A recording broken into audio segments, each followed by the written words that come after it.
नमस्ते welcome back to my YouTube channel. आज पनि हामी फेरि भेट भएको छौँ है अर्को भ्लगमा टक्क लगाएर। आज चाहिँ हामी स्विमिङ खेल्न यहाँ मुनि स्विमिङमा आइपुग्यो। हामी स्विमिङको आज भ्लग बनाउँछौँ, तपाईँहरू पनि हेरिदिनु होला कृपया च्याट्ट लाएर है। अब के हेर्नु, अब हेर्नै पर्यो। अब म चाहिँ गाउँमा त्यो अलिकति बिरामी भएर अलिक सन्चो नभएर है, त्यो पनि त्यही भएर आज भाइहरू हामी तिनजना छौँ। तिनजना अब यहाँ हामी धमक्का हुनेछ। अब अब हामी अलिकति अब खोलातिरै लाग्दिउँ। गन्तव्य अलिकति टाढा त होइन, नजिकै छ, यहीँ मुनि हो। ल अब स्विमिङ खेल्न लागि बाटो चाहिँ यस्तो छ हरिबिजोक है। लड्ला लड्ला जस्तो लाग्छ। ओहो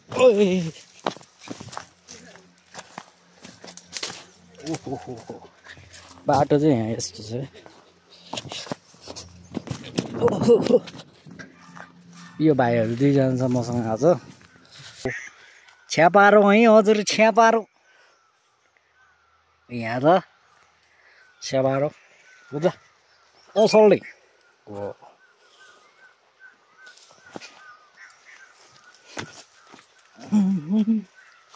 तलै गएर भेटौँ है। बाटो खराब छ अलि। ल बल्ल बल्ल हामी खोलामा आइसक्यो। काठमाडौँतिरको स्विमिङ पुलको भन्दा यो पानी चाहिँ सफै हुन्छ। यतातिर मुहाछ छ है हजुर, मुहाछ। अब टक्क लगाएर तल स्विमिङ पुलमा जानु छ। काटेको नुपुङ मलाई ओइ खप्रा नुपुङ ल।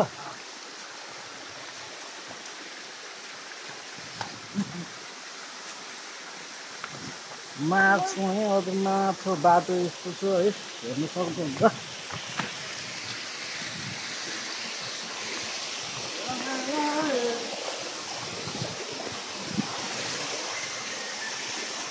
अर्ग्यानिक स्विमिङ हो यो चाहिँ हाम्रो। टक्क लगाएर अब हाम फाल्नु। ल अब यसो अब तयारी हुनु पऱ्यो हामी चाहिँ है।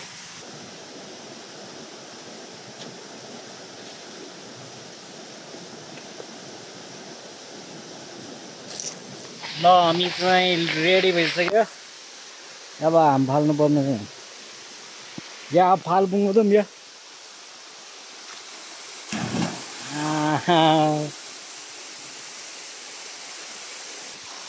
मेरो पालो गरिदिन्छु म त।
ल हजुर घाम ताप्दै हजुर घाम ताप्दै यहाँदेखि घाम ताप्दै हामी घाम ताप्दैछौँ यहाँ है चिरी चट्ट परेर हामी लट्ठ परेर है अब माछा मर्ने भयो यता आउनु है यता आउनु टक्क लगाएर यहाँतिर खतरा माछाहरू छ भइहाल्ला होइन हाम्रो गाउँको स्विमिङ अब हाम्रो स्विमिङ कस्तो रहेछ भनेर टक्क आउनु होला खेल्नलाई नगरकोट ल आजलाई भ्लग चाहिँ यति नै है गाइजहरू आज यसो मुड अलिकति चढेर भएर मात्र हो ल आजलाई यति नै अब हामी नेक्स्ट भ्लगमै भेटौँ ल okay bye bye see you guys